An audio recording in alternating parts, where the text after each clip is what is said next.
Hello, everyone. I'm Karen Coleman. I'm from The Future of Film is Female, which is an organization that amplifies the work of all women and non-binary filmmakers through our short film fund, our commitment to exhibition, and our community building programs. I'm Karen Coleman. I'm from The Future of Film is Female.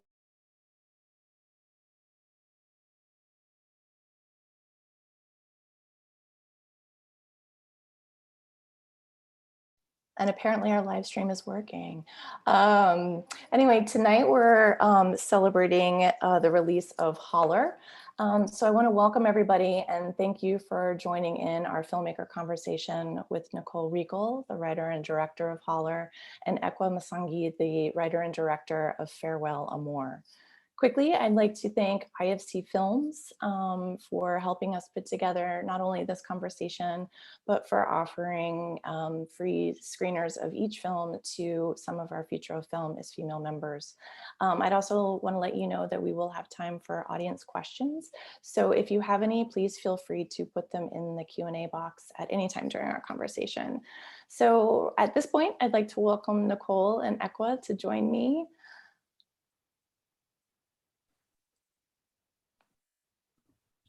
Hi, I want to thank you both so much for being here. And Nicole, I want to congratulate you on HOLLER's release this weekend. It's a really big deal. And I also want to say congratulations on the release of Farewell, AMOR. I know that happened a few months ago, but I feel like now we can keep celebrating these wonderful films that came out during a very strange time.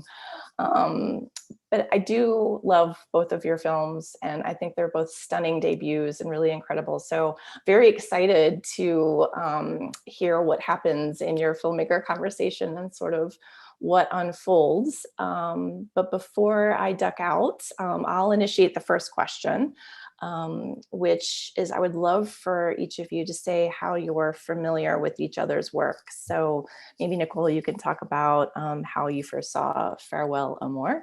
And I will be back shortly for the audience questions, and have fun.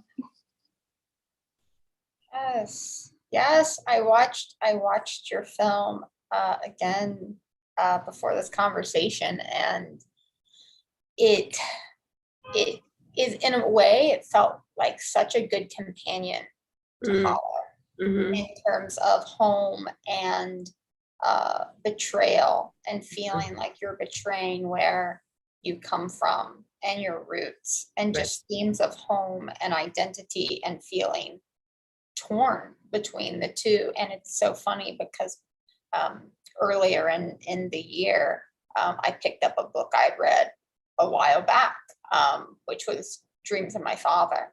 And you have the Obama, the poster in it, and having reread his story, because I love that. I love that book so much. And also that was something I connected to, and the themes in it and his story and the themes of your film feel so universal in a way, but also so specific to those of us who feel like we've left our roots in a way. And there's that wonderful scene in your film when he brings the bottle of wine, and that's the scene I connected. It cut through me, because I've gone home and picked up a bottle of wine, and my family doesn't drink at all, and my mother goes to church, and there's no drinking in my family, and so me having an occasional glass of wine is a big deal to them. And I'm the only one drinking it when I'm there, and I knew that feeling of, oh, I've changed since I lived here.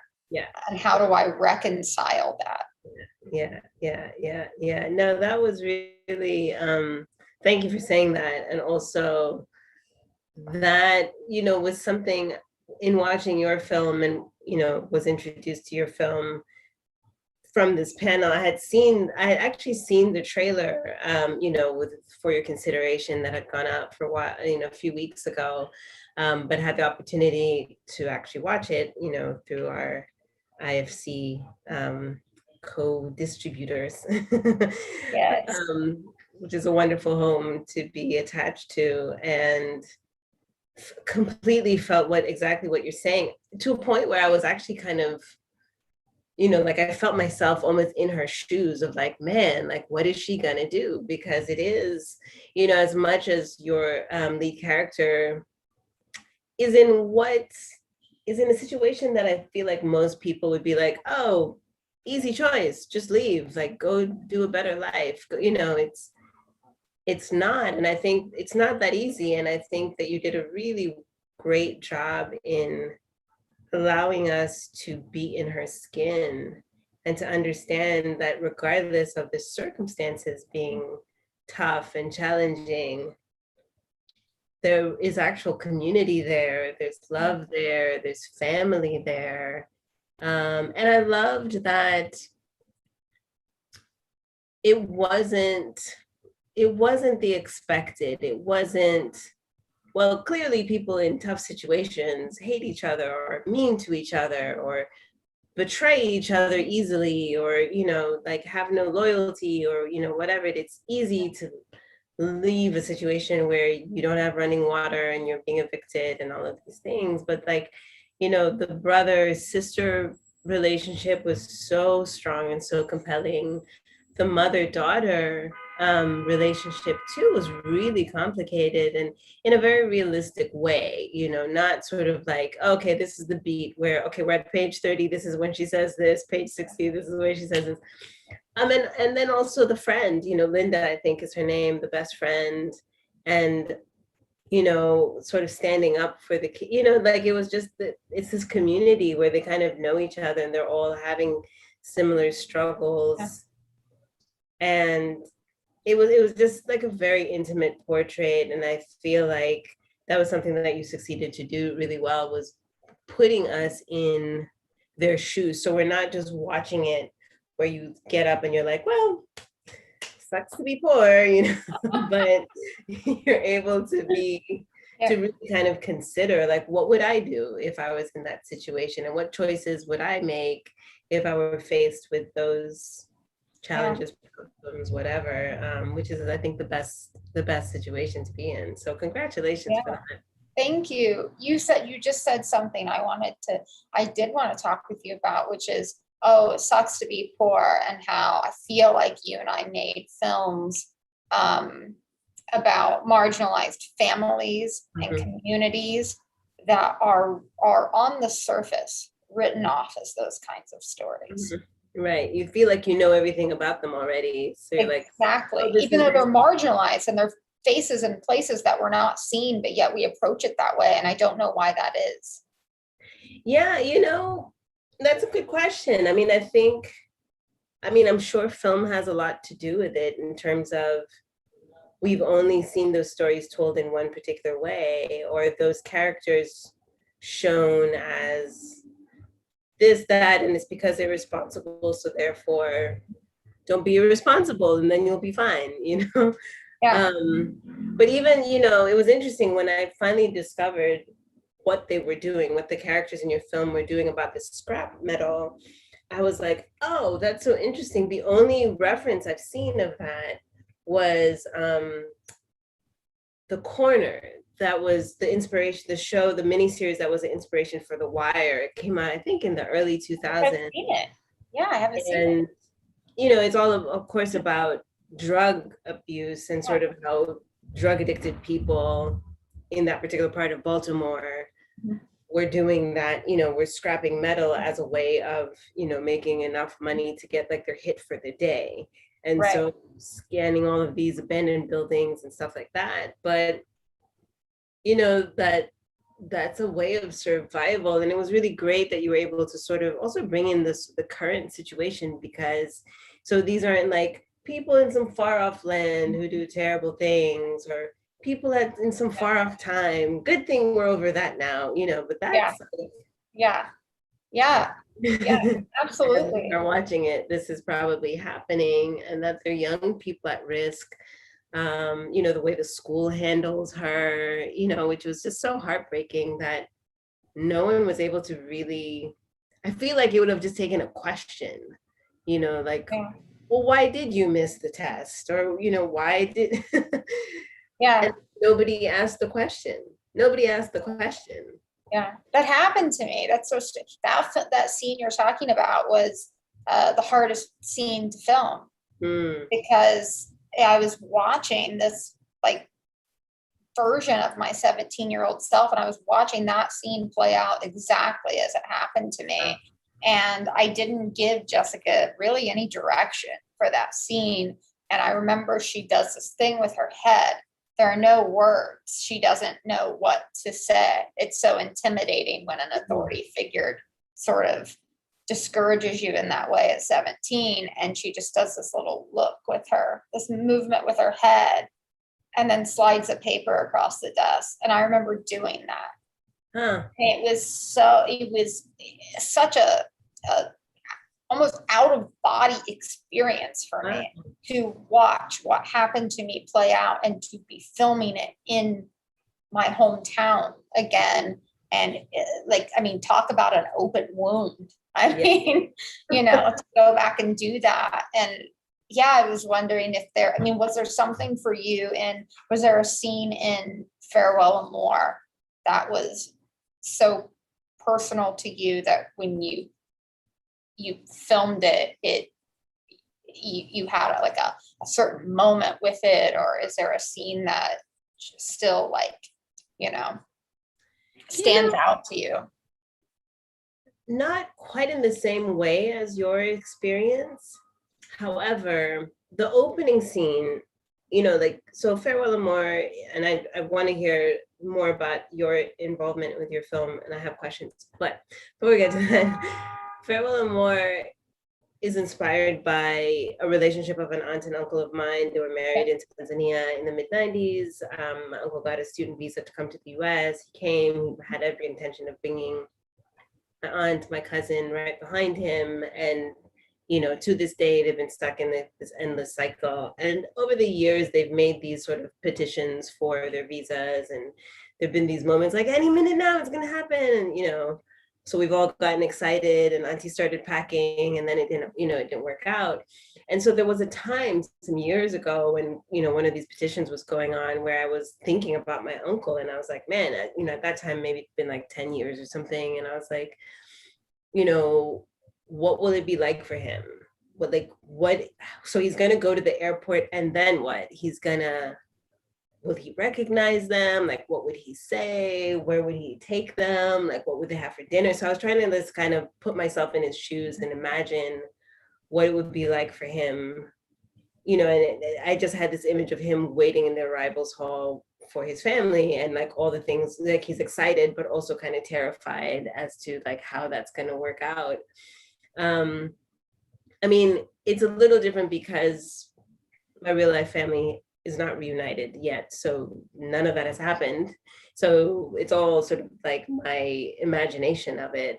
But so it was me working off of my, writing and directing for what I imagined a scenario could be. But I imagine that's very different for you, having lived that situation, and then also, I'm, working with an actor who, I'm sure on her part, she also wants to be respectful. She wants to do justice. She wouldn't want to do something that you're like, no, that's definitely not what I wanted. Yeah. I definitely had to sort of, war with myself in those moments of like, wait, that didn't really happen that way. And then there were a lot of moments where she would examine why the character was doing the things she did. And it was sort of therapy in the moment, and the self-examination of, oh, this is why I did that. To have a person look at your 17-year-old self, like you're examining it together from the outside and saying, well, why is she doing this? Like, why did she hide her college essay? Why is she staying with her brother? And I've never experienced anything like it. I don't know that I want to do that process again, but I can imagine it took a lot. It took a lot out of me. It really did. Yeah. Tell me a little bit about how you found your actors, and your process of working with Yeah. especially her, to prepare her for that role? Like, what was Yeah. your, rehearsal process Yeah. like? Yeah, I mean, we had a lunch together, and uh, I had no idea that she had this, Northern England working class background. I didn't know that about her. Very sassy the first time I met her. Very sassy young lady, which I loved.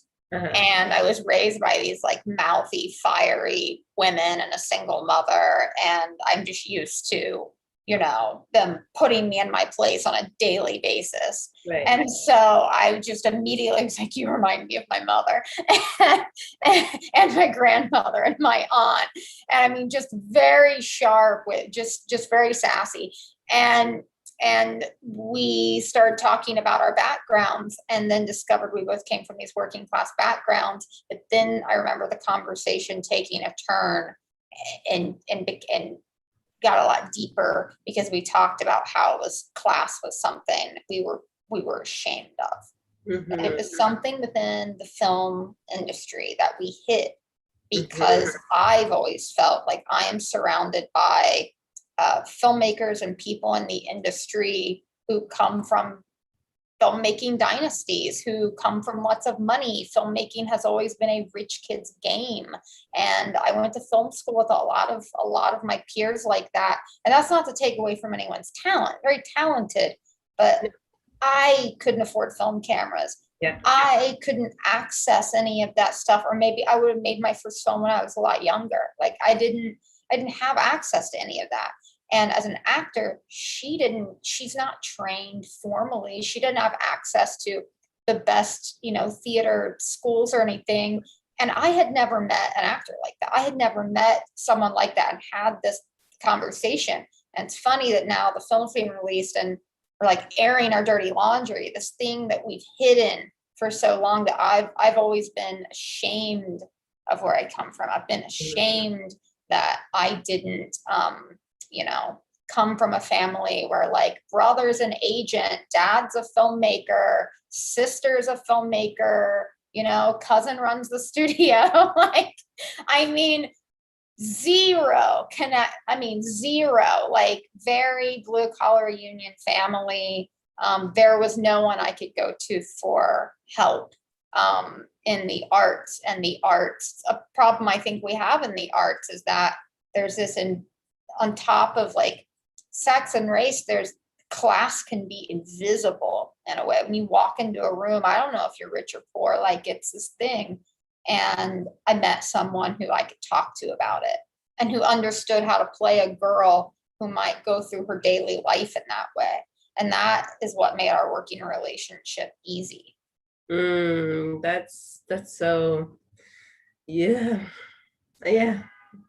I'm with you. I went to film school too, and I came from, I'm an immigrant. So not only class differences, middle class in East Africa, but it certainly was not any kind of film that, we don't really have film, period. My father was a painter, so there's some sort of like, go be creative, child. But yeah, and when I went to film school, we were learning on celluloid film. So it was so expensive to make film.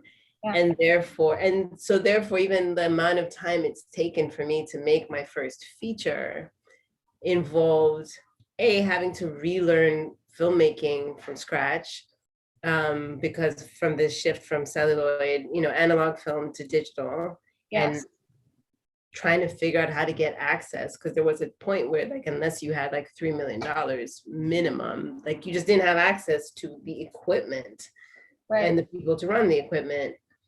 And then, and then just kind of like the practicalities of, when I left film school, it felt like the attitude was very much like, oh, well, if you're talented, you'll make it. Yeah. If you don't make it, I guess you're not really that talented, and maybe you should PA for somebody or figure out how to help somebody else make their film, because yours might not be the ideas that we want. And let alone being a person of color, a woman, you know, of a different class background, but that's definitely a huge part of it, which kind of goes unspoken. And I wish there was more to say, because even in terms of, you know, going to digital and therefore the tools have been democratized a little bit. Yes, I can shoot a film on my phone and put it on YouTube. And that is possible. And I can build an audience that way and do certain things. But to do what you've done or what I've done in terms of like make a feature and have it be distributed by somebody, like that's a very different journey. Those are very different connections. Those are very different ways of even learning how to negotiate for yourself, how to collaborate with, like the kinds of things to say. I've never been in a room with millionaires, so I don't know what to say to them. But you know, like, so saying like, oh, let me introduce you to some millionaire people that'll give you money for your film is not quite sufficient. Like, I don't know. There are whole social networks that you are born into or you are not born into. There are phone calls you can make or you can't make. And it's so interesting because when I feel like it's a conversation that as women, all women, we continue to have with one another. And it's not that we don't want an opportunity for someone else. It's like, let's just add some more seats to the table. And Holler was made very much in the spirit of, okay, it's been 5 years. There is no seat for me at this table. There is no seat for Nicole Riegel at the Hollywood table. So y'all, we're going to go build my own table. Yeah. We are not going to use a movie star. We're going to go create a movie star. We're going to shoot on film and go without extra days because that's what I knew how to shoot on. We're going to make it in my hometown, no sound stages, no fancy stuff. I mean, we're going to the scrap yards. Like, we're going to do it this way. And in the end, those are all the things that made the film what it is. And that was the right way to make the film. But I still can't help but look back and realize that there was not, and there never has been a seat for me at the Hollywood table. I've always had to create my own table. And I mean, I think that's beautiful. I admire you, and what you've been able to do is so just a beautiful testament to that work. But as you mentioned before, it is exhausting, and it's not sustainable as a model in terms of, and now I'm gonna do this again. And look, we collected those pieces. I mean, I look at Holler Finish Now out in the world. I mean, I didn't self-distribute my film. You and I had IFC helping us. We eventually, you know, in a way, there's someone pulled up, like IFC pulled up a chair for us. But I'm like, that's one person. That's one person.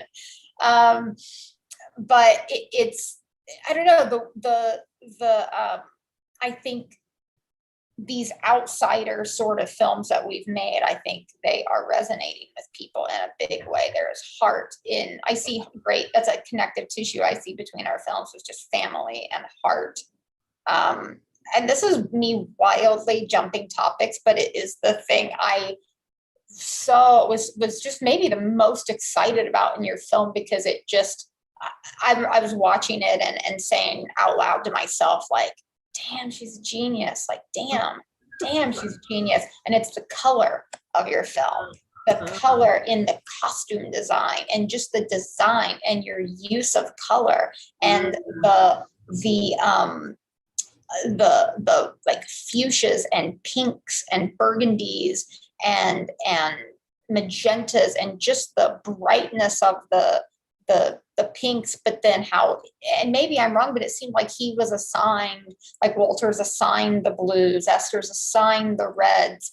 They mix in these beautiful purples, and just how color is used to convey relationship to us in your film. And every single scene, color is telling story in Farewell and More. Like, it's so on point. There's never a scene where color isn't telling a story. And not every director does that. Not every director is that like passionate about attention to detail in that way. It's really an unspoken layer of storytelling, and not one frame misses it.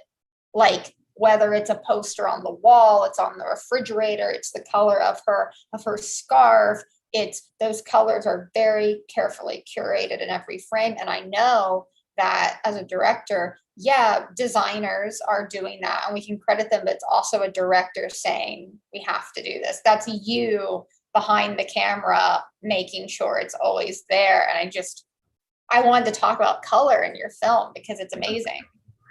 Well, thank you. Thank you for noticing.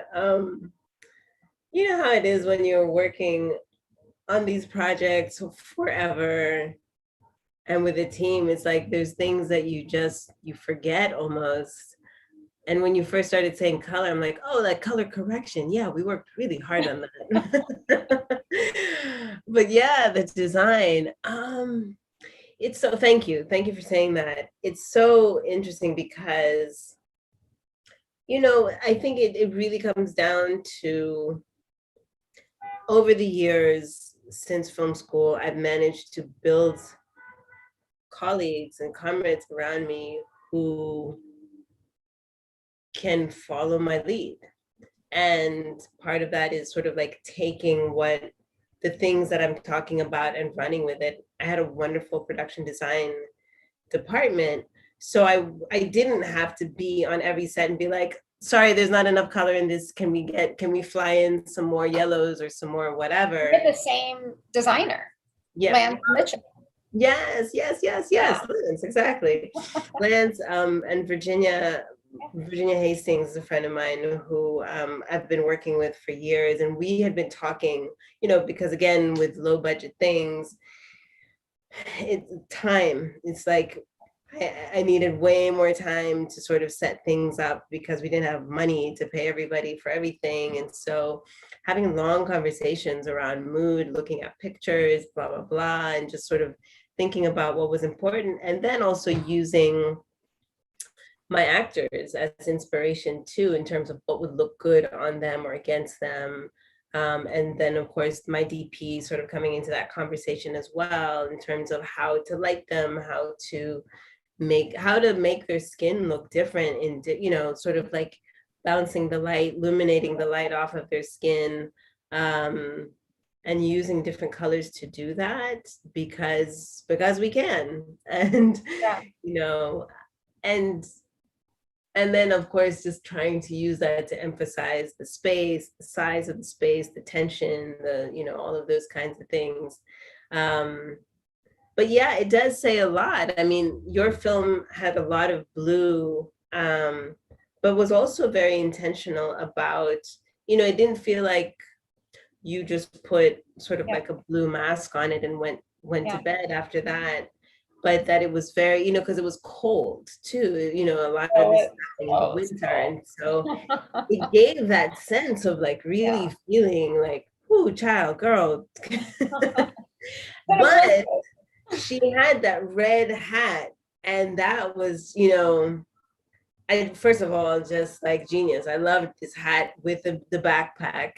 You know, I saw, you know, so that was like this sort of blazing fire in the midst of the blue, in the midst of the cold.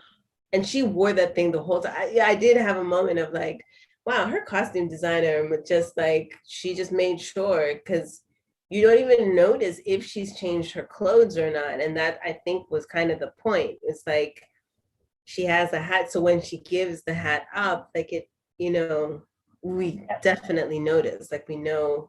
And that was the one scene that was actually kind of like warmer, I think, in temperature, when she's driving into the sunset, literally.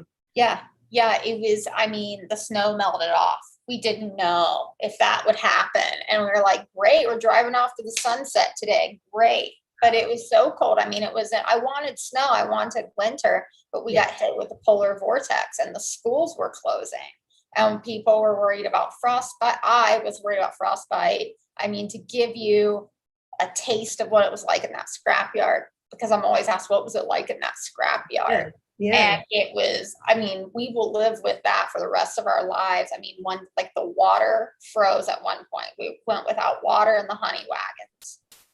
There were no bathrooms. People were using the scrapyard. It, it was a rough, it was such a rough set. Jess and all of us talk about it till this day. We look at photos of that scrapyard and we're like, man, part of our souls are still in that scrapyard. And I remember the water going out and I was like, guess we're really in Holler. We're really getting in character today. We were joking that it was like low budget Revenant, that's what we were making. But the schools, because of the blizzard, called off school, businesses were closing, and we're like, we're filming anyway. We don't have money to get extra days. We're going unless everyone, outvotes me and we're not. Everyone's like, we're here, let's just do it. So when did you shoot and where exactly did you shoot? We were on the ground in 2018 and then cameras rolled 2019. And we only had 2 weeks of prep, official prep. I had been prepping this movie for years. I was doing all sorts of stuff with locations, everything. And then we made it in 18 days. Yeah, and we shot it in my hometown in Jackson, Ohio. Yeah. Wow. Yeah. That is incredible. And what about locations? The house that they were in, were those borrowed? What did you do? Yeah. I mean, I wanted to take you into the neighborhoods, in Appalachia. And so those were actual scrap yards. Those are the factories. The whole town is sort of, a lot of it, is employed by 2 big employers. There's the paper mill and there's the frozen food factory. And we actually shot in it. And a funny story to show just like how in our heads we were on this shoot is that frozen food factory. We were supposed to have this pizza roll section of the factory. We were all so excited to get access, because getting access inside the factory, because they are only one of the 2 frozen food manufacturers in the country, they were very protective. We had to wear the hairnets and the coats and everything and follow all the protocol, but have cameras with us. And I remember on the day, and it's an operational factory. And on the day they said, this part of you can't film here anymore. So we're going to let you go to the noodle section. I remember we were all devastated. And now I'm like, that's not a life problem. That's not a life problem. But I remember on the day, I mean, people were throwing stuff down. People were upset. Like, we can't get the pizza rolls. We got to go film the noodles. It's not going to be cinematic enough. And I'm like, wow. Now looking back, I'm like, oh man, the whole production had such a diva dip over the noodles. The noodles are cinematic. Yeah, the noodles, they don't look the same on film. It was a whole thing. We were fighting the factory. Is there any way, okay, can we guerrilla style go get the pizza rolls? And I look back at that and I'm like, we were all in such a dark place on the set that your minds were set on pizza, and noodles are just not the same thing. I remember it being emotional for everyone. It was so emotional for camera crew. That's hilarious. And so what was your post-production process like? How did that go for you? Yeah, post-production was a lot warmer. We, my amazing editor, Kate Hickey, we did 6 months with her here in Los Angeles. And then for scoring the film, I was able to go to Skywalker for the Sundance Lab, their music lab. Yeah. And that allowed me the time to experiment that I wouldn't have had if I hired a composer and they were on the clock and we're paying them. I couldn't try everything out. Yeah. And I felt like, as a director, a weakness of mine was figuring out how to speak musically, you know, and I know music, understand music, but I was very intimidated to speak with a musician. And so that helped me learn more how to give emotional direction to a composer. And then I met my composer there actually, and he lives in New York, and so we scored the film and worked on it out of Fort Greene. Mhm. That's amazing. I mean, I think that's also one of those things that is a little bit skipped over in film school, like Yeah. the details. You know, it's kind of like the camera, the shooting, the lenses, Yeah. the gels, like that's the part that's like, Yeah. woo, the visuals. And Yes. it's like, yeah, and then you'll edit it and it'll be great. And, Yeah. it's Yeah, like, editing was one. I feel like our editor Kate is sort of the unsung hero of the film.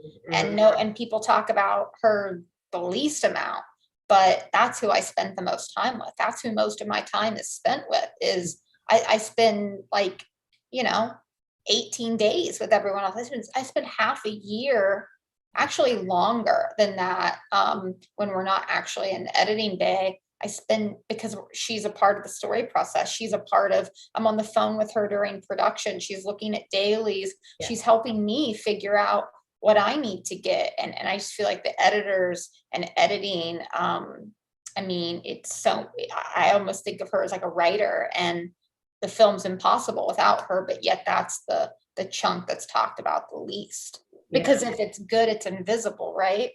Yeah, absolutely. I mean, absolutely. I'm totally with you, because I mean, for us, we had a very short runway to finish the film. We shot in 2019, end of summer, so basically August, the last week of July and the month of August. And we wanted to apply for Sundance.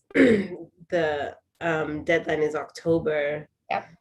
And so we started editing the second day of shooting.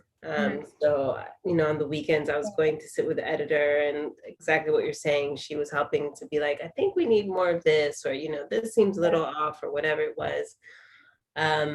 And then we just started editing like crazy. And, as we were getting closer and closer to the deadline, we actually ended up hiring a second editor just so that we could move a little faster and, and move faster and be able to play with what happens if it went this way. And we tried everything. I mean, we did a linear version of the film. We did, move the chapters around, move pieces of the chapters around, like all sorts of different things to just make sure that, we could definitively say this was the best way that we could finish this film. And did the final version in the edit end up like the script? Like, was it similar, or did you end up with a film that's put together in a very different way than you originally intended?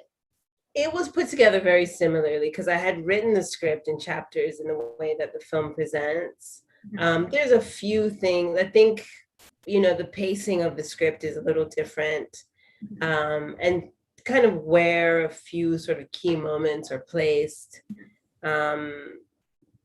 is different in the script than it is. I think there's a little more sheet sniffing, for example, in the script than there is in the actual film. It's like, all right, we get it. Let's keep this moving. And it was also interesting because the tempo of each character is a little different too. And so having to sort of balance that out, where Walter is a little bit more pensive, a little slower, a little, where he's a little bit more in his head because he has these secrets, versus Sylvia, who's sort of out in the streets, and she has this like music behind her. And so she's a little bit more sort of, it's moving along a little faster. And so it's a little jarring to go from like sort of his mournful heartbreak to like, quick and in the cities, in the streets of New York. So having to kind of balance that out a little bit. And then Esther's back in the house and, what she's going through. So having to sort of create something where, the fear is that people will turn it off after the first chapter if they're like, I don't know what the hell's going on here. Right. I worked with, two people playing siblings who had very different working styles. And I was curious, that was a challenge, for me as a director. And I'm curious if in your ensemble and your like little 3-person family, if they had similar working styles, like methods, ways they like to work, or was it different? It was different for sure. I mean, Ntaria, who plays Walter, has done a lot of TV, which is high demand, quick turnaround. Here's the script, figure it out, come to set tomorrow with all of it done. And the two, Zainab, who plays Esther, has done a lot of theater. So it's a lot of study, a lot of like, let's watch all the references, let's watch all the documentaries, let's do this. Jamie had just graduated she was fresh, like weeks fresh out of school, acting school, but had also done a little bit more theater. So they just kind of ate up all of the resources and stuff that I gave them. So in terms of like being able to work on the accents, for example, like they had very different methods of doing that, being able to sort of digest the script. It all worked out together. And I think what worked for them, which I imagine probably worked for you as well, is that they were just really, they're wonderful people, but also wonderfully professional in terms of being able to put aside like, this is how I work and therefore everyone needs to do that, but just sort of like, okay, how do I work with you and what works for you? How do I make sure that you and I in the scene together can make this work together? So that was, if they had been divas, we probably would have struggled quite a bit, and I would have struggled a lot too, because I hadn't quite anticipated that, sort of having to deal with, I have to talk to you one way and talk to you a different way. Yeah. What was it like for you? Yeah, I hadn't anticipated that either. And I think it was something that I thought I talked with him about, like, just as a director, like, how do you like to work? And I don't know that I did. Like my memory is fuzzy on that, but I know it was a very sobering moment when I arrived at set and realized Jessica wants to just go do it. She does not want to rehearse. She does not want to talk about it. She wants camera to roll. She wants to do it. Gus wants to study the script. He wants to sit around the table, go through and talk about what each line means. And they are playing brother and sister. Yikes. And I remember having this aha moment of, how the hell are you going to navigate this? And not having the answer and being like, it's okay. You have no idea what you're doing in this moment. You do not have the answer and there's no one you can ask. And I was like, in the back of my mind, I was like, I wish there was just like another, like a secret director, and I'll run and ask them what they would do, or get my director friends together, which is, by the way, something I did on set on really rough days is just, I had friends who are like my friend Jeremiah and like different director friends. I would call them at the end of a day and just be like, this is what worked, this is what didn't, what do you think? And it was very soothing for me, because directing's a lonely job. It is. And I, at the end of the day, I worked with Gus to kind of go through the script with him the best I could. But with Jessica, she just had to be thrown in the scenes and go do it. That's so interesting, because that also feels like you're actually sort of mediating siblings, it's like, absolutely. all right, now, Gus, they have friction over it. Yeah, they would have friction over it. And then we would just start rolling, like the scene when he chases her through the hallway about the paper. Yeah. Didn't want to rehearse, wanted to rehearse. And she sort of won out, in that. It was like, I don't want to do it. And it just, we went into that scene and I feel like they just took it out on each other. Yeah. Well, it worked wonderfully. Beautiful. Yeah. And all their emotions are like right there, and just work. So even if you hadn't planned that clearly, the universe, I think, helped plan it for you. So yes, as it does, as it tends to do. I think it's so interesting. You're both talking about how you kind of interact with different people. I've been reading Mike Nichols' biography, and so much of it is about the working relationship with actors. And that was sort of like the core of kind of, besides comedy, but like what sort of kept him in it, and how he would work with different people in different ways. And some people need different things. And I think it's like, kind of leads me to my question about, you know, I always say this, but I tell my son, like, teamwork makes the dream work. And so I would love for both of you to talk a little bit about your approach in structuring not only how you kind of come onto set or in pre-production or production, deal with your actors, but also assembling everyone below the line. Sort of, since these were both your debut features, were they people, how did you meet the people who became like your team, your crew, and sort of what worked in creating the atmosphere that got what you needed out of it? Mm-hmm. You want to go ahead, Nicole? I mean, I'm on Holler. A lot of one of my producers I met in film school, and a lot of the people who work on Holler, they're stepping up. That's what makes Holler so special. That is something we don't really talk a lot about in the story of Holler. Is you see some fancy names on Holler, and those people are valuable, but the people who like were in the weeds with me on Holler, this is them getting their first producing credit, their first production designer credit, their first costume designer credit, or their second, their first big movie that the DP shooting, the actor, like we were all really rising to the occasion. And this was a first or second film for all of those people. They had been like sort of art directors or, you know, shot much smaller things. Like Holler was the first like film for all of us. Yeah. And that comes with friction and neuroses, but it also comes with this idea of working peer to peer and side to side and not reaching up too much, which is, I think, a mistake like you make in film school a lot, is you want all these big fancy people to pay attention to you, and really you can, like, you know, that teamwork and that dream you're trying to make happens like by looking to your left and right. Right, absolutely. The lateral networking. The lateral net, yes, absolutely. And so that's where I met them, is we were all the people that nobody was paying attention to, if I'm being honest. Like we were the people nobody was hiring. Like we were not like the number one on all these lists. And we're like, we'll just do Holler together. Like it was kind of like, let's go where the love is. And we all loved Holler. And that's how I found them. Some of them, like their agents submitted them to me. So a lot of them I knew through just other people. Once certain pieces came on board, we just started connecting the dots. But I mean, I went to so many huge producers to make my movie. None of them wanted to make my movie.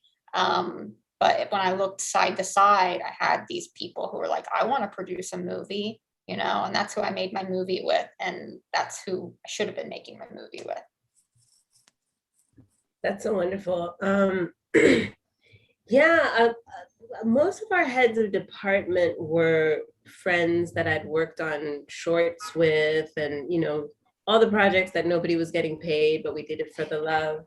There's a lot of different film groups that I've been a part of in New York for many, many years, and we've helped each other make our films. So most of my heads of department came from that. My DP was actually a very last minute, but wonderful godsend. You know, the person that we had interviewed and been speaking to had to drop out at literally like the Thursday before we started shoot, you know, pre-production on Monday. And was like, don't worry, I've got someone great for you. You know, he's read the script. I've told him about it. He loves it. And he came on and was just so pivotal in terms of just like helping to flesh out all the other parts that we needed, and being, you know, because a lot of it is about your energy, right? And then there was a lot of people that I met for the first time that came through a producer or my producing partner. And it was just, you know, people who were eager to do something, you know, eager to sort of like get in there with us. My producing partner started a film collective in New York called the Black TV and Film Collective. And we started it actually because there were people that we just kept working with. And, you know, like you're saying, all the people that were being ignored, that were not being hired, we're not union, we're not this, we're not that. And we just started helping each other making our films and decided to sort of make it an official collective. So a lot of the collective members came through, as well as PAs, as assistants, as, you know, all sorts of different things. And that was really, really key. Yeah. Yeah. I mean, honestly, like, I feel as if, you know, so much has happened in the past year and a half. And I really feel like this kind of DIY, like working with the people who make the magic happen and want to make it happen with you. Like, I feel like this is the real future Yeah. of what filmmaking should be and can be. I mean, I relate to that in terms of like the organization, you know, I have a no assholes policy. Like, I want to work Yeah. with the people I want to work with and who are in it, like really Yeah. really believe in. And it's honestly what makes me so excited about independent film that's coming out. It's I think it's a wonderful time. But I'm going to ask you both one last question. And this is the question I ask everyone. And it's about the future. And so I want to know what you're both looking forward to most in the future. I started this in January, so I said this year, but we're in June now. So I will stay in the next year. And it can be anything. It can be going to the ocean or, you know, your new project that's coming out. Yes. Nicole, do you want to start? This sounds so cheesy, but I'm really looking forward to now having confidence as a filmmaker. Now that I've worked for years to make this film, and to have it received in the way that it's being received, and to, you know, when you're trying to make your first film and no one's believing in you, and you have those extra layers of difficulty that Ekwa and I are talking about, and you know they're there, you know it's happening, but you almost can't focus on it too much, or at least I have to tune it out sometimes, or it can be paralyzing. And all of that just affected my confidence leading up to Holler so much, because I heard so much no and so much rejection for so long. And now there's been this shift for me, even if a little one, where I'm proceeding in my work with more assertiveness and confidence on the other side of Holler. And that's completely new to me. But to get to work and create as an artist with more confidence just makes me feel lighter. And to be coming out of this pandemic at the same time that's happening, I'm just excited to exist as an artist with a little more confidence. Oh my God, that's so well said. And I completely, I agree with that, ditto. And just for me, it's about like the confidence that you're speaking about for me looks like, I guess, being able to trust my own voice and trust that like I'm able to bring something to this table regardless of the class differences, you know, being an immigrant, being this, being that, you know, like not coming from like a super film family or whatever, not being able to recite all the Kurosawa movies that were ever made or whatever.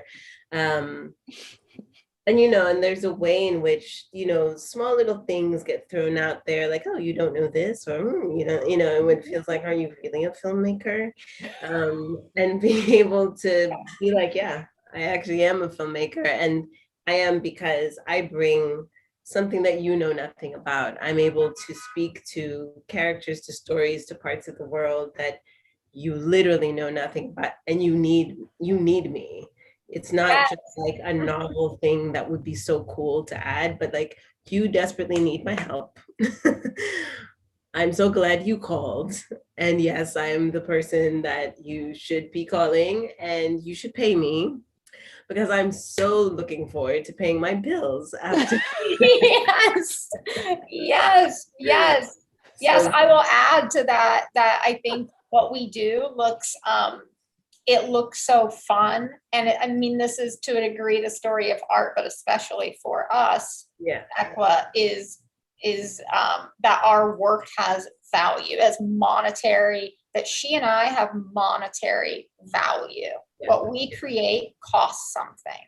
Yeah. And to have the confidence to like say that out loud, I completely agree. Amy, so I can live in a place and not get evicted. That is what I Yes. Yes.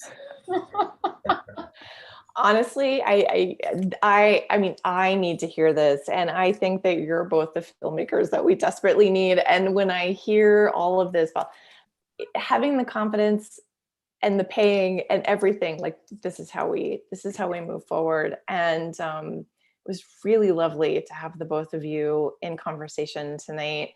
I just want to say HOLLER is playing in theaters now. Yay. Go to IFC and you can see it. And then you can watch Farewell Amor on Hulu. Yes. Anywhere else or just Hulu? Hulu, it's on Amazon. Mhm. You can purchase it on Amazon, on YouTube TV, on iTunes. And What? Movie if you are in other parts of the world, and Netflix if you are in Africa. There are movies everywhere. I can never tell if it's UK or US. Ending our conversation by saying pay me is sort of the perfect way to end this conversation we're having, this capitalist conversation we're having in America. Yeah. Like that Andrew Dominic film with Brad Pitt at the end. He's like, now you pay me. Like, we should just end the Zoom right now on that. The end. Okay. Thank you. Pay me. Said Ekwa Msangi. Well, thank you. And everyone else pay them. Thank you. Yes. Thank you both. It's